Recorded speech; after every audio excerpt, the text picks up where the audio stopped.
you before the sun goes down. It's what you're doing, making me feel like I'm falling. And when you're moving, I can hear my calling. There's no one else here that I see but you. It's what you're doing that's making me feel like I'm falling. Yeah, I'm falling in love. Yeah, I'm falling in love. Yeah, I'm falling in love.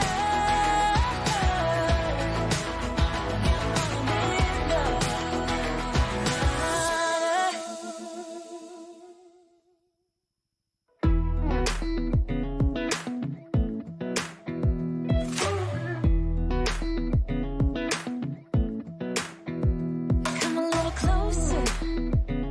I wanna dance with you. Everything's moving slower. I don't know what it is you do. I've been looking at you all night, trying to figure you out. I just wanna make you smile. Hold your hand in my hand, looking at the sunset. Man, you're looking good tonight. I wanna kiss you before the sun goes down. It's what you're doing, making me feel like I'm falling. And when you're moving, I can hear my calling. There's no one else here that I see but you. It's what you're doing that's making me feel like I'm falling. Yeah, I'm falling in love. Falling in love. You set my wheels in motion. I'm going crazy for you. I feel like the ocean. I can see you want this too. Cause you've been looking at me all night, trying to figure me out. I just wanna let you know. And I ain't playing no games, baby, you won't change. I only want you. I wanna kiss you before the sun goes down. It's what you're doing, making me feel like I'm falling. And when you're moving, I can hear my calling. There's no one else here that I see but you. It's what you're doing that's making me feel like I'm falling. Yeah, I'm falling in love. Yeah, I'm falling in love.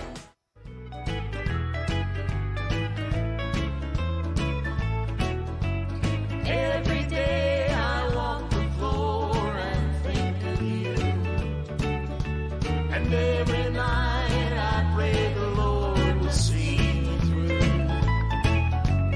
Every time I think I find a love that's true, I fall right back to walk the floor and think of you.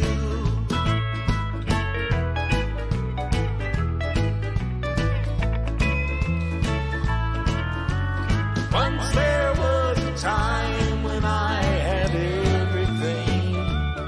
I love this song. Once around my finger was a wedding ring. What's going on, everybody? But like a fool, I threw away the love we knew. And now alone I walk the floor and think of you. All right. How's everybody Walk doing? the floor and think. Morning, good morning, good morning. Joyce on Facebook, Rod on Facebook, Charlene on Facebook, Woodrow on YouTube, Cats B on YouTube. Good morning, everybody. Cynthia on Facebook. Good morning. Good morning, good morning. How's everybody doing? Hope you had a good night. Sorry we missed you last night, other than our very quick close at the end of the night. President Trump, just a tad late getting to Atlanta, Georgia. Started well after the 8 o'clock hour, so obviously took most of, if not all of the show. Good morning, everybody. Good morning, Sue. Aloha on YouTube. Christy on YouTube. Morning from Michigan. Michael on X, good morning. Good morning, everybody on X. Wherever you're watching, make sure you hit the like, please. Thumbs up, subscribe, whatever you have available to you. Help us grow the show, grow the socials, grow the numbers. We appreciate it. Jennifer on Facebook, good morning. John on YouTube. Hello, hello, hello. Paul on Facebook, Bill on Facebook. Good morning. A lot of Facebook coming on in. Good morning to everybody on Rumble and on Getter as well. Unfortunately, I cannot see those chats here on my own. Let me actually go over there. People on Rumble and Getter are probably like, why does this never say hi to us? Because I don't get the Rumble and Getter chat into my funnel here where I see everybody else. So I apologize if you think I'm ignoring you. I am not. Let's see. How can I get to my stream on Rumble and see the chat? Good morning, everybody.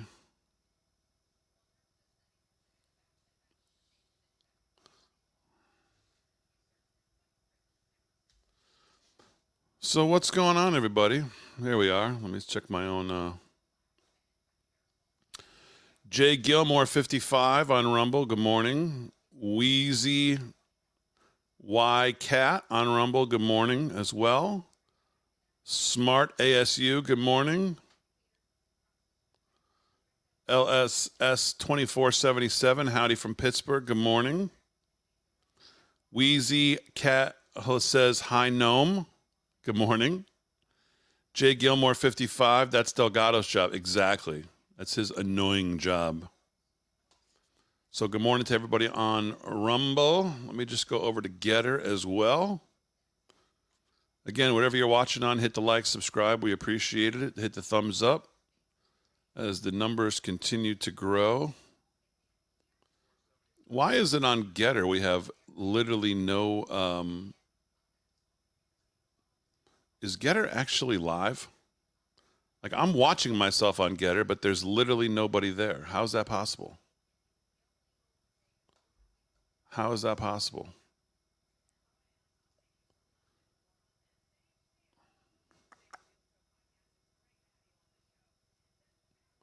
Network error. Is anyone else having a problem seeing me this morning?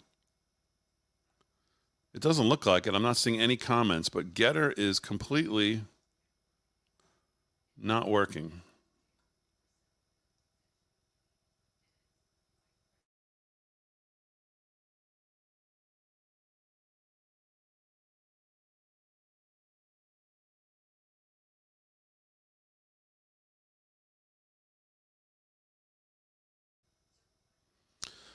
Okay, I don't know what's going on. The internet's a little funky, but I think we're back.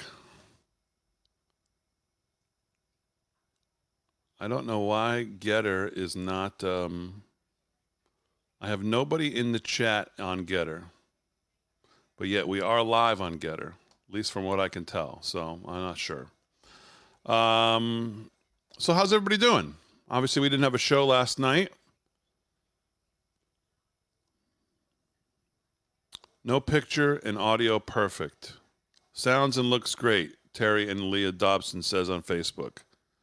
Ready for the Brett Baer interview tonight? Yeah, I think the Brett Baer interview is going to be fine. I mean, I don't know if it's going to be fine as far as, I guess can't control the questions he asks, but I would certainly suspect that he will challenge her, and I fully suspect that she will be terrible. Because that's just what she is. This is what I said about Joe Rogan. I still see people out there saying like, oh, I hope she does Joe Rogan. No, you don't. Not if you support her, you don't. You don't hope she does Joe Rogan. And I think there's no chance she does Joe Rogan. And if you support her, no, you don't want her to do Joe Rogan. That would be a total disaster. That would be an absolute total disaster for her to do Joe Rogan. Joe Rogan would annihilate her. Not he wouldn't be set out to do that. That wouldn't be what he would set out to do. I mean, I think given that, I mean, Joe Rogan probably leans more towards supporting Kamala Harris than he does Donald Trump. If I had to guess, I don't know his politics totally, but I mean, from listening to him for all these years, I think he probably leans a little farther left than he does right. But she doesn't want to sit down with Joe Rogan, even as friendly as he possibly could be. Just because of the nature of the show he does. He's going to challenge her on some things. He's going to want to talk long-form subject matter. That's not exactly what I would say is in her quote-unquote wheelhouse. She needs a teleprompter, a script, and she needs under a minute and a half to give her answer. All of that is the complete opposite of what Joe Rogan's going to want to do. Trump is made for Joe Rogan. Trump is made for any, as we saw yesterday. Trump can waddle into any scenario and own it, as was a perfect example of the Bloomberg jackass. God, that guy was annoying. Trump filleted that guy top, bottom, left, right, north, south, east, west, flipped him over, did it again, closed the top on the grill, turned the heat up. That guy was toasted. God, what an annoying doofus he was. Another one of these guys that's going to out to prove that the world's better off if there's no borders. Just your neoliberal, just jackass, European. He wants for us what's happened to all the great cities in Europe, in Germany, and all these other places. This argument that the left is now, we've got to flood the country with illegals because, who's going to do this job or that job? I mean, it's just ridiculous. But Trump owned that guy. He smacked him around like he was a baby seal.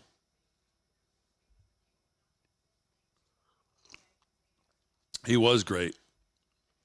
He was great. I was driving home from the studio. That was, Laura, that was yesterday, and it's on our X account. If you want to watch the entirety of the interview, it's on our X account. It's about an hour long, and it's an hour of Trump kicking this guy's ass all over the stage. Yes, I saw KDJ announcing his show will be 2 hours.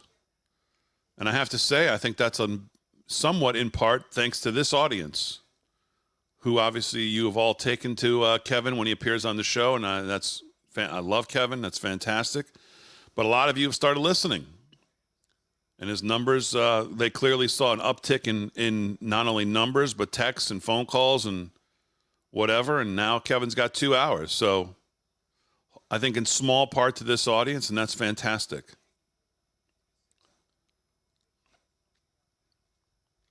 Nine to 11. I believe it's going to be not just Monday, though. I think it's 5 days a week he's now doing 2 hours. So 103.9 LI News Radio right here in the number one DMA in the country. That, of course, is the New York radio market. And LI News is a great station, independently owned, great people who own it. I know them all. Absolutely fantastic. 103.9 LI News Radio. You can find it online, linewsradio.com, I believe, and you can listen to Kevin if you're not in the New York area. You can get it on your devices. You can just say, play this. So it's easy to listen to. Check him out. And he's as good on radio as he is on the show. And he has more time, obviously. So he does his thing. I think Slick was on his radio show. So, but, yeah, so Kamala Harris is not doing Joe Rogan. I mean, please stop. Come on, stop. I hope Trump does it, but time's getting short to be able to do it, although I think they pretty much produce it and put it out the next day, so I guess they have a little time. I'd love to see Trump sit down with Rogan because I think it would be combative in a good way, because I think Joe would push back on some things that I think he leans more left on, and it would be good to hear Trump defend those positions. And I think where they agree on economic stuff, I think Trump would knock it out of the park. I think he'd be great on Rogan. And I think Rogan would be great with him. She would be an utter, total disaster. And that's why there's no chance, less than zero chance that she's going on Joe Rogan. Damon, when did you begin this AM program? Denise wants to know. I don't know, Denise, a couple weeks ago.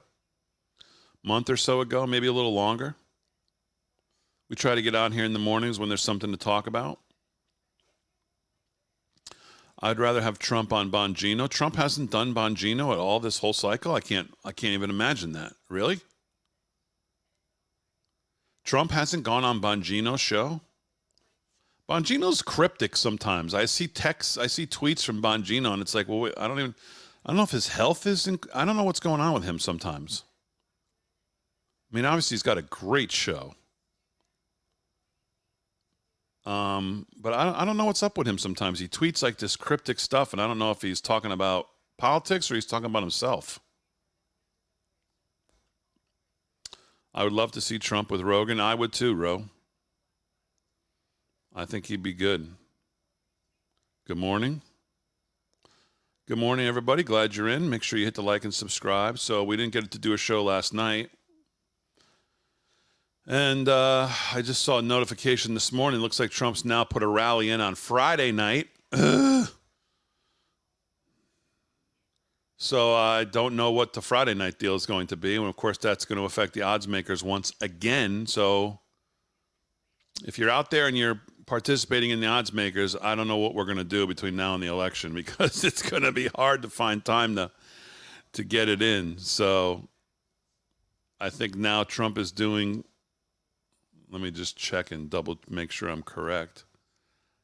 I mean, I know I'm correct. I just want to make sure the time.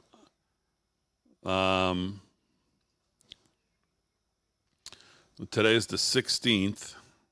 So you got J.D. Vance holding a rally today in Pennsylvania at 3 o'clock. You got Vance holding another rally tonight in North Carolina at 6:30. So that could creep into our first 8 o'clock. But Vance is usually on time and pretty concise. That's it for today. So tonight's our best shot, I think, to have a regular show. Tomorrow, Vance has got something in Pittsburgh at 12:30 in the afternoon.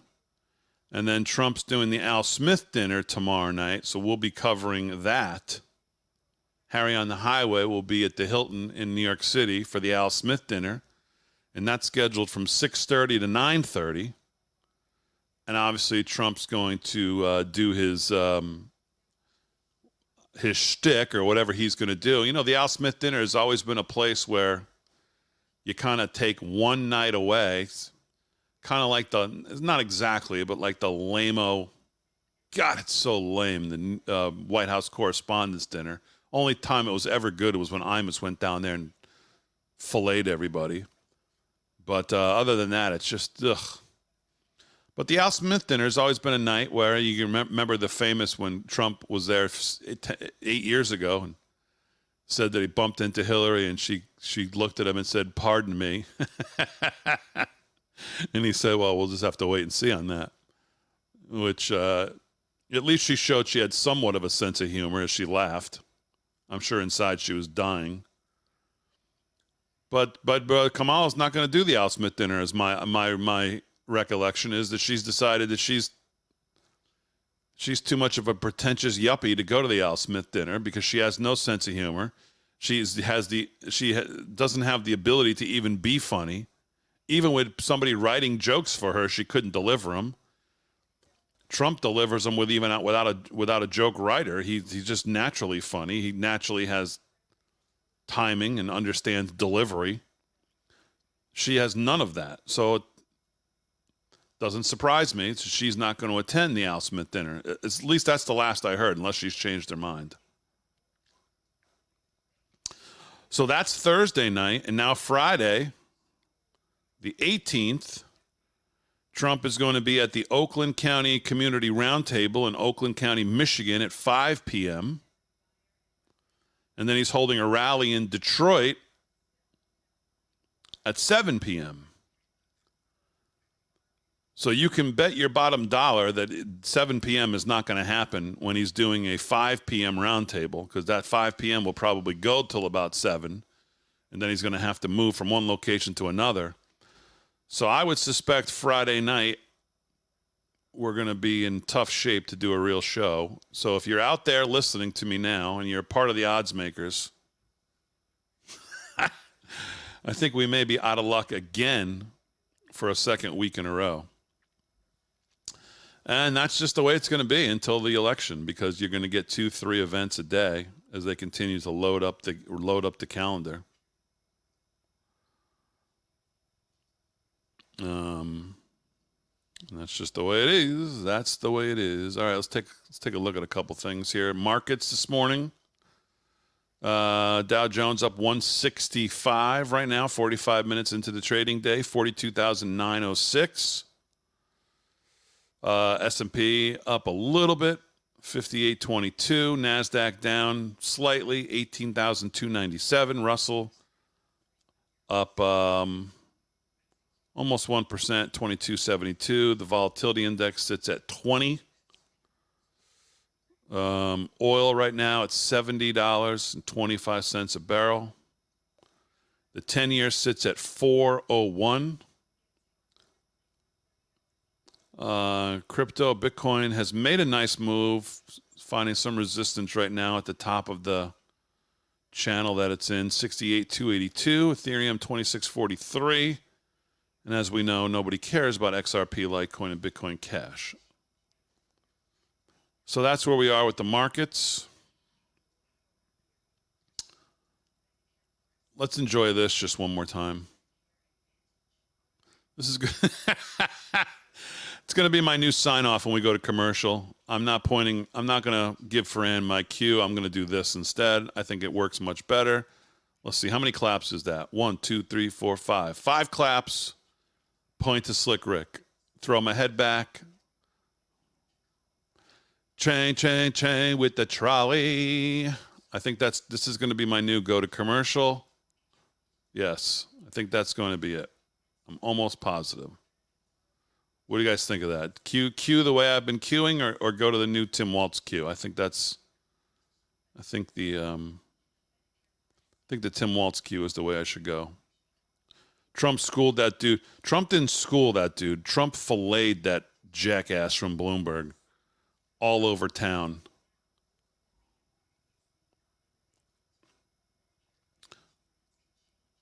What an asswipe that guy was. God, just typical European neoliberal jackass who thinks the world would be better off with no borders.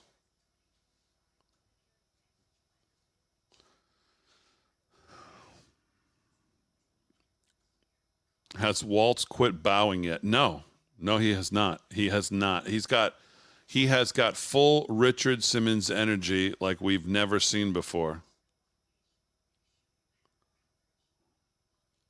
I mean, I don't even know what that is. I mean, as much as I love it, even the like the way he puts the hand up there, it's like closes the eyes, closes the eyes, grips the lips. It's so strange. I mean, whatever. He's a happy guy, I guess, whatever. But it's just, I don't know. Comes across kind of like a perv, doesn't he? I mean, just worried about tampons in the bathrooms. Yeah, I mean, just, I don't know. Something's off with that guy. Very, very strange. All right, so let's get into the big news of the day. Once again, I got to come up with a shirt for Trump that says, "Hear me now, believe me later." Because this is, I just think jazz hands when I see him. Exactly right. That's exactly right. What's my opinion on Polymarket? I've talked about this before. So I'm noticing the rise in all of these prediction markets, these forward futures. It's basically betting sports futures, where I've spent a lot of time in the sports gambling business. It's like betting sports futures, but obviously you're not betting sports. They don't do sports. That way they legally can get away with doing this. You basically are just betting on life events. You're betting on market events or elections, or there's all kinds of things you can bet on these Polymarket, and there's other ones too. Polymarket, I actually think, is the one who does not operate legally in the U.S. I think they did, or they tried, and they got sued. They got forced out of the market. I believe it's Polymarket. I know there's like 3 or 4 bigger ones. My issue We're not issue, but just the reason that I don't know how much stock to put in their predictor poly market is that I really don't know the kind of money. I don't know how thin the order books are. You know, when you bet a football game in Vegas, you have a pretty good idea of the number of tickets that are coming in on the game, the amount of money that's coming in on the game. You know that the order books, you know, when they move a line in Vegas on a sporting event, you have a pretty good idea of why they moved it. You know, is it one big bettor who came in and put a huge number that moved it a half a point? My issue with these predictor models on these futures that don't do sports is I don't know how thin or not thin the order books are. So I don't know what kind of real money and how it's being bet to know what to think. And honestly, the other thing is, of course, when you bet sports, usually the public money is wrong. So wherever the public money is going, you probably want to go the opposite of where the public money is going. So that's why being able to track the order books, how much money, how many tickets, where it's going, who bet it, what kind of player. Is it just a guy in Vegas for the weekend who's just betting for fun?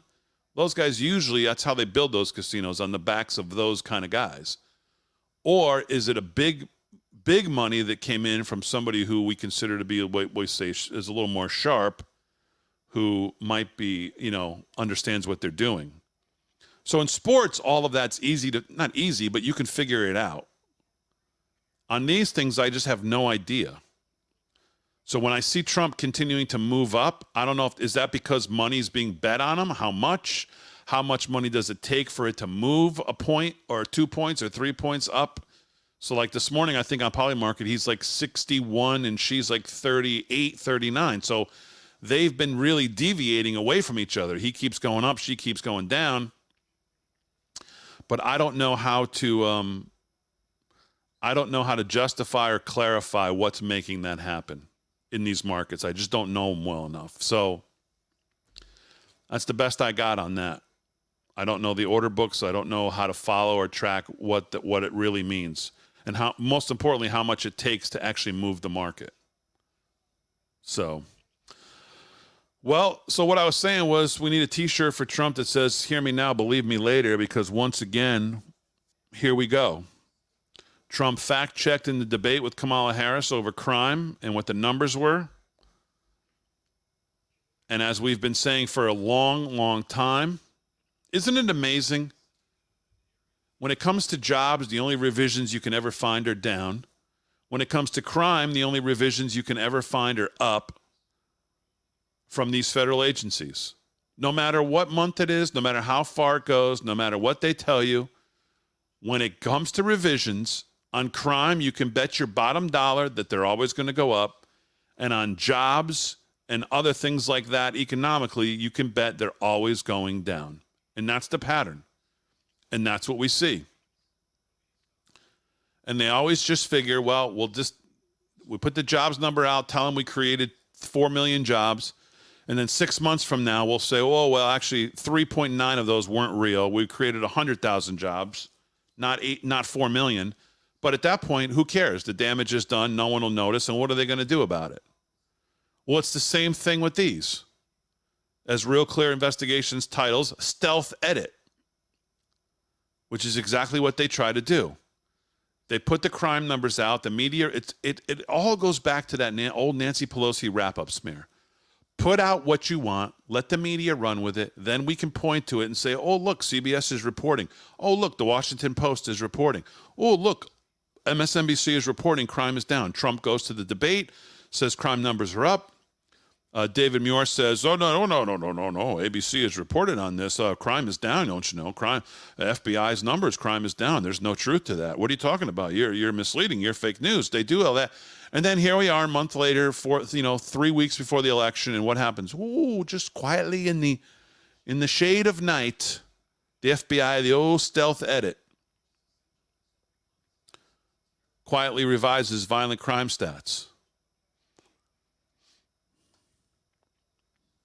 When the FBI originally released the final crime data for 2022, they did that in September of 23, it reported that the nation's violent crime rate fell by 2.1%. This quickly became and remains a Democrat talking point to counter Donald Trump's claim of soaring crime. But the FBI has quietly revised those numbers, releasing new data that shows violent crime increased in 2022 by 4.5%. The new data includes thousands more murders, rapes, robberies, and aggravated assaults. The Bureau, which has been at the center of partisan storms, made no mention of these revisions in its September 2024 press release. So they put out a press release about the revisions, and they don't even mention what the revisions are. So if you don't have the time, which 99.9% of you fall into this category, don't have the time to actually go read through, pull your hair out, the actual FBI release and the numbers,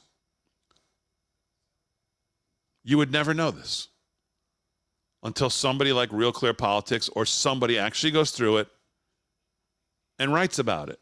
And then I tell you about it, and then they go, oh, but we're 3 weeks away from the election. Trump's been talking about this for a year. He gets fact-checked in the debate. The left constantly vomiting out of their mouth that he's wrong, that everything's great, no problem with crime. What's he talking about? They're not releasing criminals in their jails into us. We don't have a problem in Aurora. It's confined to a few apartment buildings, as Martha Raddatz told us. Hear me now, believe me later. The truth always comes out in these things, and when it comes to crime, they always go up. When it comes to jobs, they always go down. Real Clear Investigations discovered the change through a cryptic reference on the FBI website that states, quote, the 2022 violent crime rate has been updated for inclusion in the CIUS 2023, but there is no mention that the numbers increased. One only sees the change by downloading the FBI's new crime data and comparing it to the file they released last year. Think about how sneaky they try to be with these things. After the FBI released its new crime data in September, a USA Today headline read, violent crime dropped for the third straight year in 2023, including murder and rape. Now, do you think USA Today is going to go update that headline? No chance. Do you think everybody else that talked about this or wrote a headline or wrote a story is going to go update those stories? Hey, we have an update to our 2023 story about crime. No, of course not. They're not going to do that. It's going to lead no news stories. It's not going to lead any of the nightly news. It's not going to lead with any of the talk shows. None of them will talk about it. As a matter of fact, they'll stick to their guns and still say, no. Crime is down. The 2023 report. Well, what about the 2023 is what we talk about. Well, they've had a revision. Well, we don't know about that. That's how sick these people are. It's been over 3 weeks since the FBI released the revised data. The Bureau's lack of acknowledgement or explanation about the significant change concerns researchers. Not many, I'll bet.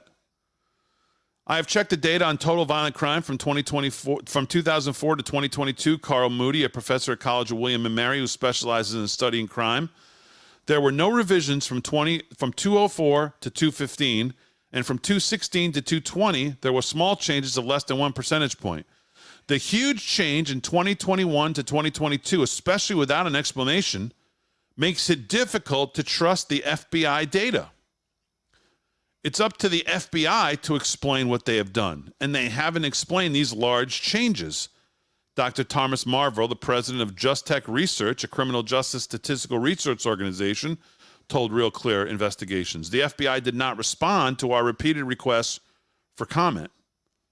The actual changes in crimes are extensive. The updated data for 2022 report that there were 80,000 more violent crimes than in 2021. There were 1,699 murders, 7,700 rapes, 33,000 robberies, 37,000 aggravated assaults. The question naturally arises, should the FBI's 2023 numbers be believed? Well, I think we know the answer to that.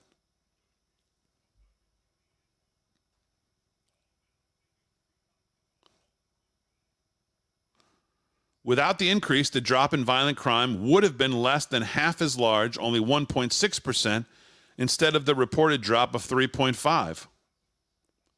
Even without the increase, they were wrong. So this is probably the story. This is probably the big story of the morning. And we'll talk about this tonight. But I mean, you know, this is why you don't trust these people. They're all corrupt. And this mainly is the reason why they all fear a return of 47. This is why they fear Donald Trump returning all these three-letter agencies. They all fear a Trump return. The media working with them wouldn't know what to do. I saw Mark Halpern on with Tucker Carlson. I saw just a couple little clips from it. I need to watch the whole thing. But he said if Donald Trump wins and returns to the White House, you're going to see the biggest mental crisis in this country we've ever seen. And he's absolutely right. That's exactly what you're going to see. Heads explode. You're going to see people very concerned. You're going to see their power slipping away, which is the one thing they refuse to give up.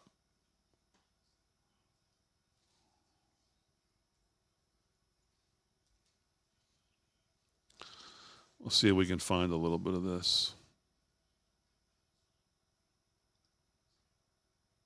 Maker Sean Stone. It is an in-depth look right now. Well, I mean, by definition, it's not showing up in the two places you look for. One is in the horse race. She's not way ahead in the horse race. And number two, when we ask people what's the most important issue to you, abortion is well behind the economy, inflation, immigration. But we've seen its electoral power, and we know that Donald Trump thinks it's a big issue because he's struggled to neutralize it. He's not doing that for fun. He's doing that because he sees the same data that there's a power to this issue that may be beyond the current measurements. That's number one. Number two is a gender gap. Just the reality that women vote more than men. And again, it connects to abortion, but it's not just about abortion because women don't like Donald. A lot of women don't like Donald Trump. That may just power a victory. Three is her ground game. Right, the mechanical process. Her campaign is run. The chair of her campaign is someone who grew up as a field person. I don't think that's ever happened in a major presidential campaign before. And they have way more money. And President Trump has gone out of his way to demonize early voting. He's trying to change it now.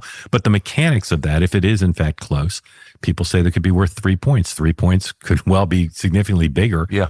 And then lastly is the notion that he has a ceiling.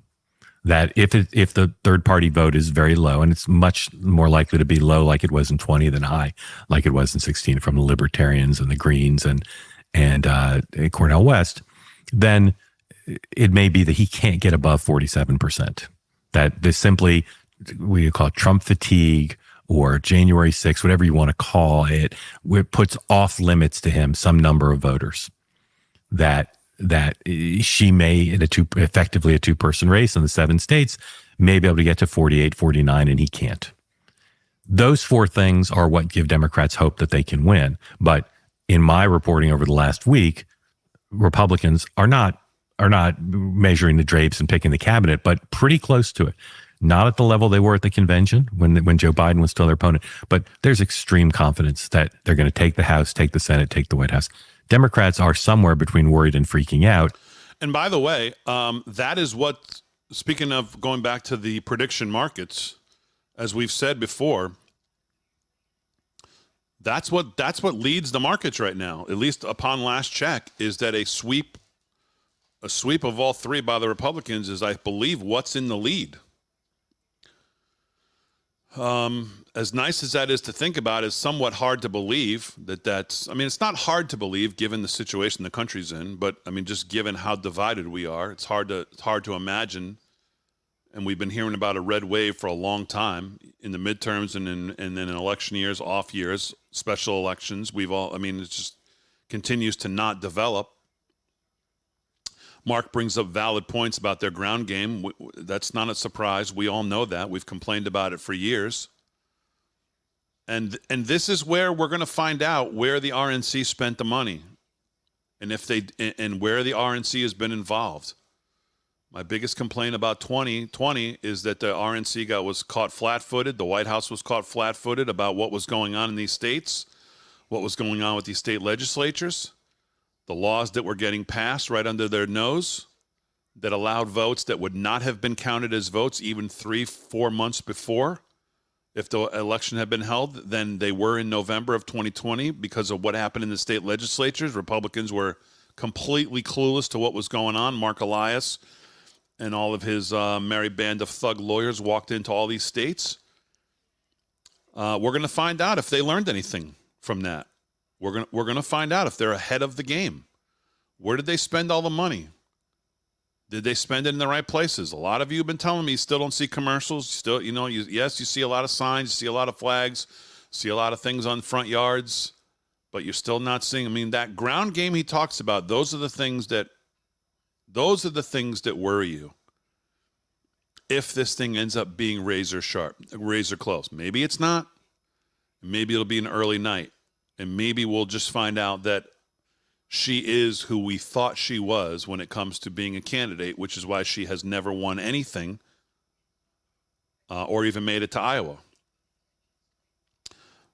But I think Mark brings up some decent points. So let's hear now the other side about why he does believe, by the way, I think he says it in this interview at some point, even for all of those 4 points he brings up on why the Democrats should still have hope, he believes Trump's going to win right now.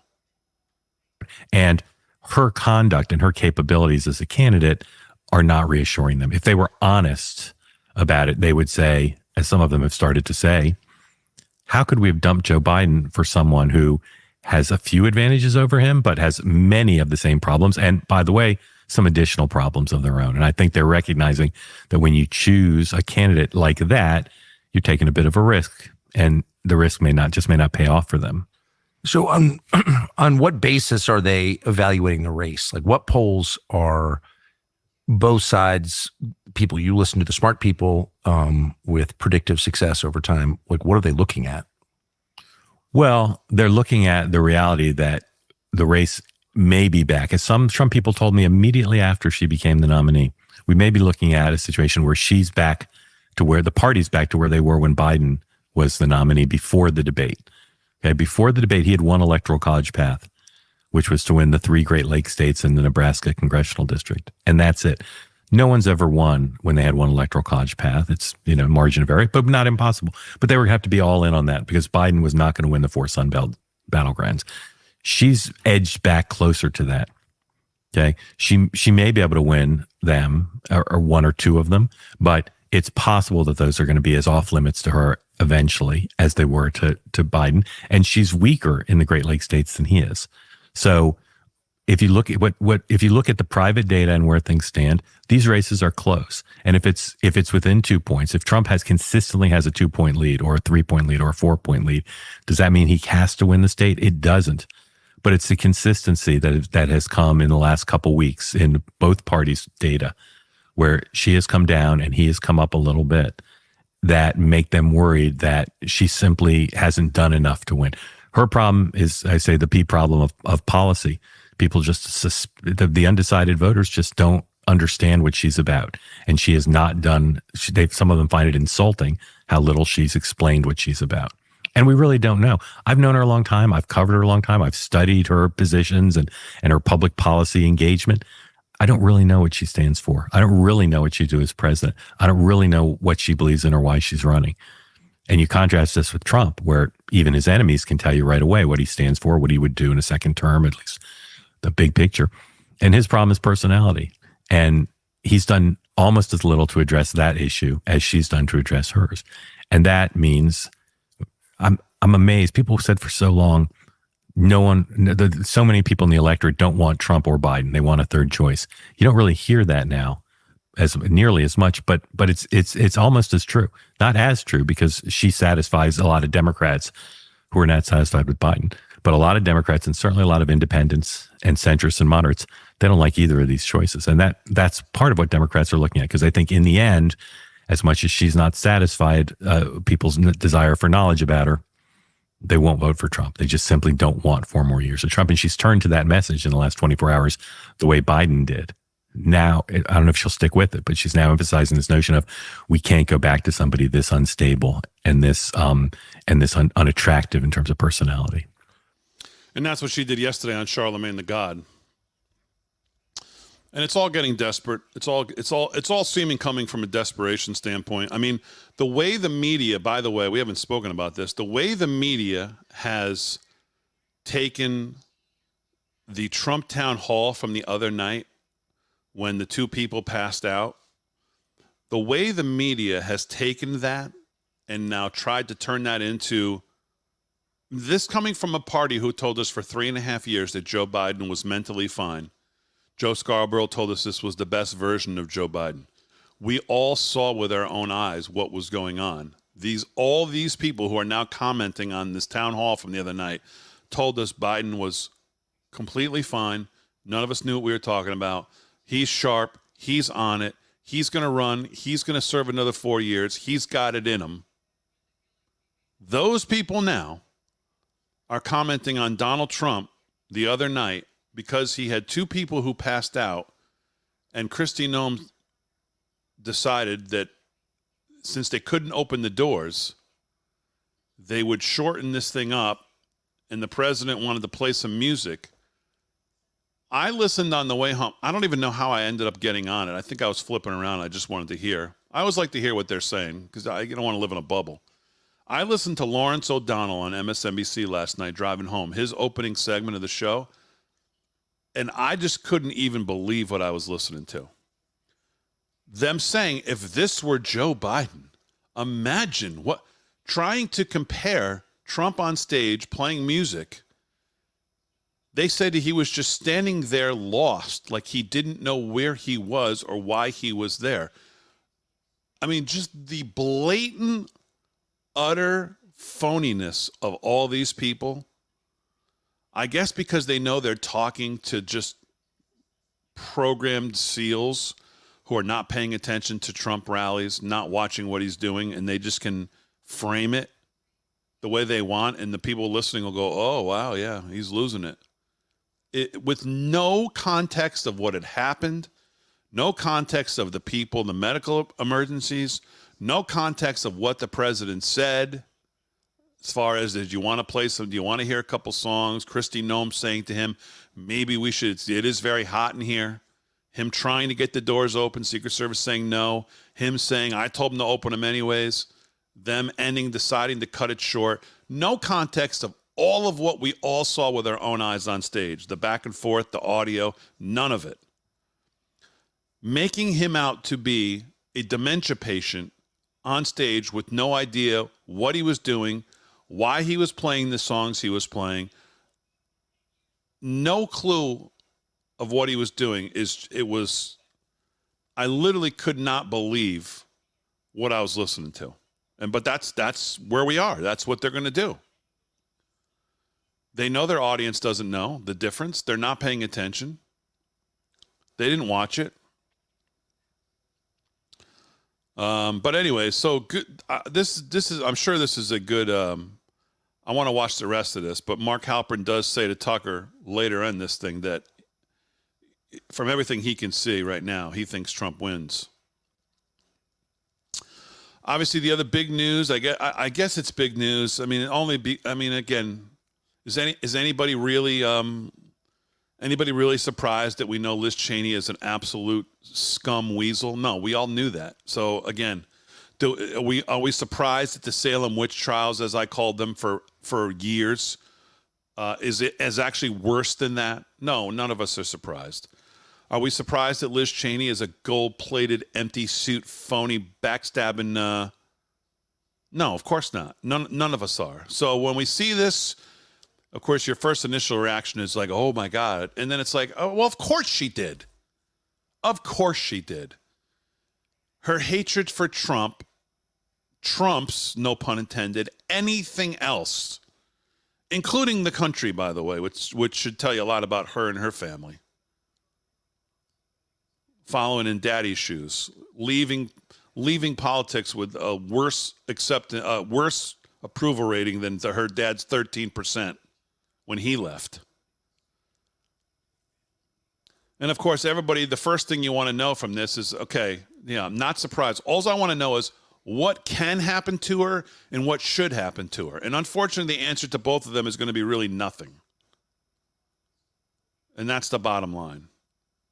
The bottom line is nothing's going to happen. And as far as what should happen, she should probably get, I don't know, someone smarter than me would have to tell me. But what's going to happen is nothing. So, but again, it just shows you the length these people will go for their Trump derangement syndrome. They can't get past it.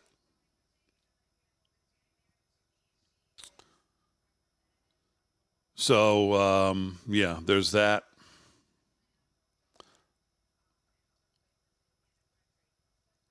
I saw this in Politico. I didn't even really read it, but just the headline made me chuckle.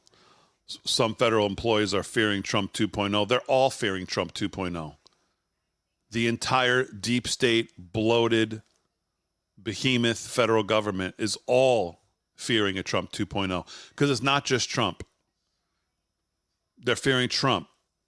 They're fearing Kash Patel. They're fearing Elon Musk. They're fearing, as that article in the American Thinker pointed out last week, they're fearing a 47 that will be much smarter, that the relationships will be much better, that the personnel will be much sharper. That's what they fear. So you can say Trump 2.0, but Trump 2.0 is basically a big umbrella. And under the umbrella are a bunch of people who have been paying real close attention to what's going on the last 4 years and where it's been happening and who it's been happening from. What they're afraid of is a big old reshuffling. That's what they're afraid of. They're afraid of a big old reshuffling. They don't want to see Brett Tolman. They don't want to see Jeff Clark. They don't want to see Kash Patel. They don't want to see. That's what they're afraid of. They're so vindictive. Oh, really? That's what they're afraid of. So vindictive. EPA employees are shuffling to safer agencies. No one's going to buy our scams anymore. What are we going to do? An Interior Department worker is putting off buying a new car, poring over Project 2025. Yes, you know, Trump Project 2025. He's only come out 400 times and said he doesn't want to know it, be a part of it, hadn't have anything to do with it. But yes, Project 2025. Civil servants across the government are worried they might soon get fired. Federal employees throughout the executive branch are panicking at the thought of another Trump administration. Good. It's exactly what you should be doing. Fire all your asses is what he should do. Every single one of you. Every single one. Bye-bye. Last thing I'll cover, and I'll cover tonight, is it's Charlie Cook's article in National Review. Title says it all. He doesn't pull any punches. If you haven't read it, you should. I'll go through it tonight. But it's really good. It's a flamethrower to the idea of this woman as a candidate. An absolute flamethrower. That's on our socials. You can check it out. Boy, one thing I did see here. I don't know if Slick saw this, but host. What did you think Shannon about what Sharpe Jerry Jones said? took a flamethrower to put a man Jerry in fear for his Jones job. and the Cowboys, who still haven't fired the fat coach. I despise someone that will prey on the weak. Shannon says, I And because despise Jerry Jones is in an someone that will advantageous prey on the situation. weak.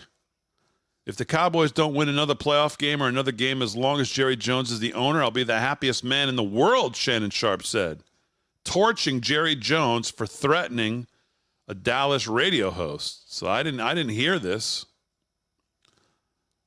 But Shannon Sharpe's having none of that. Yes. Don't remember. Fraudulent statements that they made. Crime in this country is through the roof. And we have a new form of crime. It's called migrant crime. And it's happening at levels that nobody thought possible. President Trump, as you know, the FBI says overall violent crime is actually coming down in this country. But Excuse me, the FBI they were defrauding statements. They didn't include the word crime is down all over the world except here. Crime here is up and through the roof. Despite their fraudulent statements that they made, crime in this country is through the roof. And we have a new form of crime. It's called migrant crime. And it's happening at levels that nobody thought possible. President Trump, as you know, the FBI says overall violent crime is actually coming down in this country. But Excuse me, the FBI they were defrauding statements. They didn't include the worst cities. They didn't include the cities with the worst crime. It was a fraud. Crime. There you go. There you go. Hear me now, believe me later. Now, is David Muir going to lead his ABC Barely Watched program tonight by talking about this? I would suspect not. I would suspect not. Because right now he looks like a jackass. And he was wrong.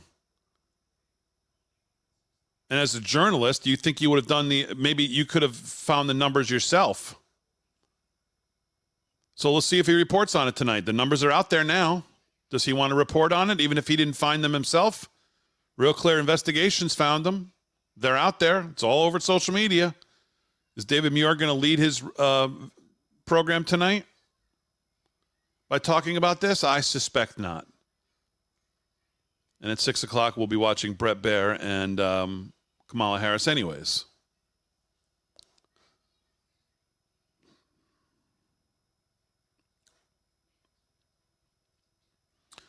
Jackie Heinrich from Fox. The Biden-Harris administration now admits that an Afghan national accused of plotting an election day terror attack did not undergo certain vetting they previously claimed he had passed.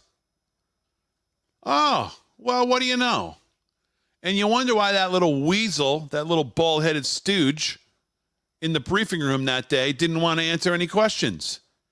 And said, Jackie, your ability to ask questions is only going to be overridden by my ability to not answer them or whatever the hell he said.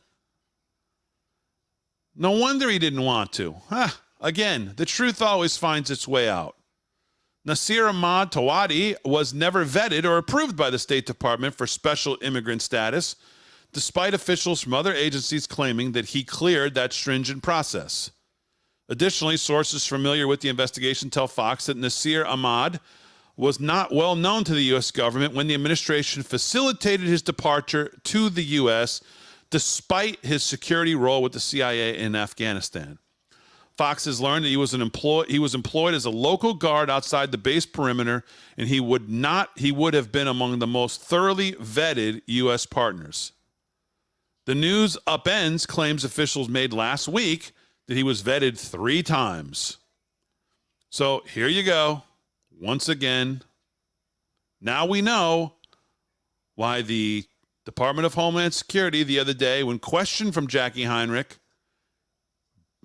wanted to talk about flood victims, which was his initial response to her. You know, Jackie, I'm here in North Carolina to wait, what? You're the director of Homeland Security. She just asked you why a guy you arrested who said he was going to kill Americans on Election Day, what one agency saying one thing, one saying another. What's the truth? Oh, no, he didn't want to answer that. Well, now we know why. Because he's a lying weasel, just like the rest of them.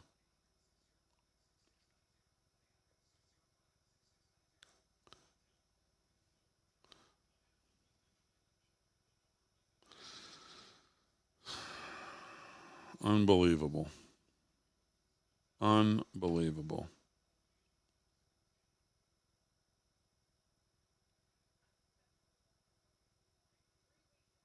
Do you think that Trump should go to jail? Hell nah. Why? We all break the law sometimes. It's all right. He ain't hurt nobody. Free that man. Yeah. I'm all for Trump, man. So you're saying Trump 2024? 2024. All day. All day. See? All day. Why? To me, it's not really a Trump thing. It's just that, you know, the Republican point of views just fit me a little better. Do you think that the trials are making him more popular? This is all part of the plan. Yeah. All propaganda and bullshit. They're all friends like the WWF.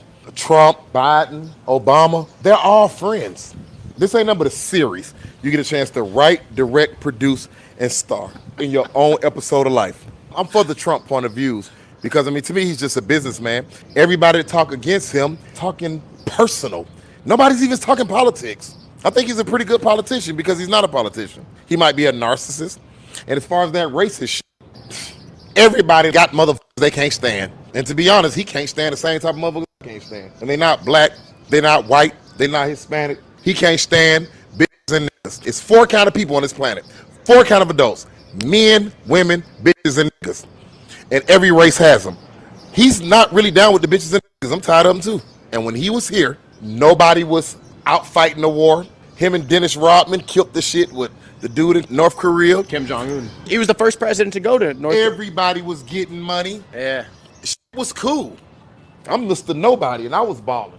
You know what I'm saying? Shit was cool under his watch. He was real. He was doing his job. And what I liked about him the most is the things that regular people hate about him the most. He was real. He told you how he felt. He could have lied like other politicians just to make you like him.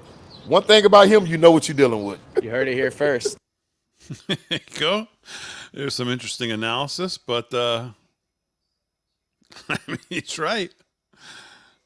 I mean, he's right. You don't need to think about where you stand or where Trump stands on the issues.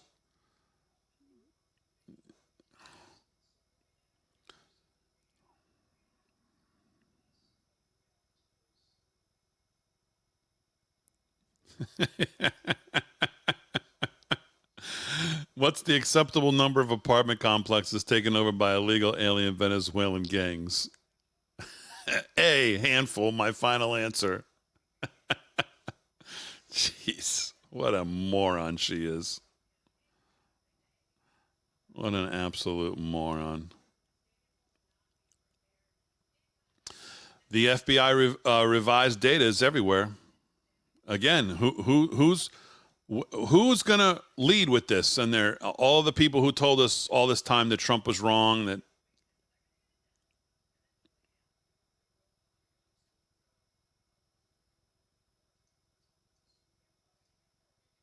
And Senator Vance, he became a media darling. He wrote a book about the place he grew up, but the premise was trashing that place where he grew up rather than lifting it up. This guy's a venture capitalist cosplaying like he's a cowboy or something. I don't even know what a venture capitalist does most of the time. And Senator Vance, he became a media darling. And we're going to let you guys run the country. You don't even know what a venture capitalist does. Wonderful. Exactly. I have a basic rule. I will never vote for anyone who wants to control the American economy and openly brags he has no idea what a venture capitalist does. Exactly. Exactly. Thanks for letting us know.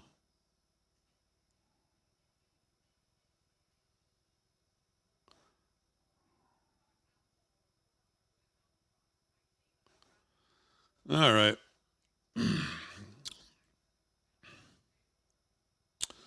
Let's see what's going on here, chat. Make sure you hit the like and subscribe. 353 of you on X, 167 of you on YouTube, 116 on Facebook. Make sure you hit the like, subscribe, thumbs up. We appreciate it. So that's about it for this morning. Obviously, we'll see you tonight.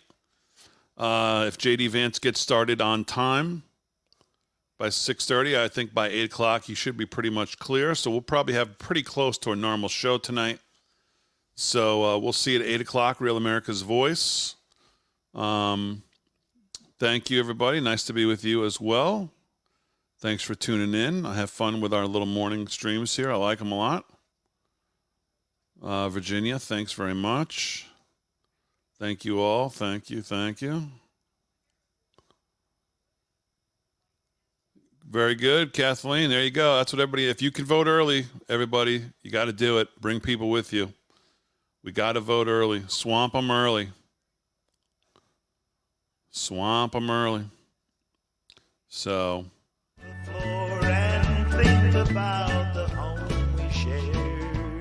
All right, everybody. Thanks so much.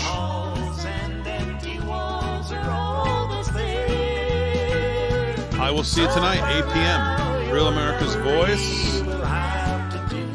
And And hopefully J.D. Vance will be about clear by 8. Vinnie Mac will join us tonight. He's going to be on the show. And, yeah, I'll see you then.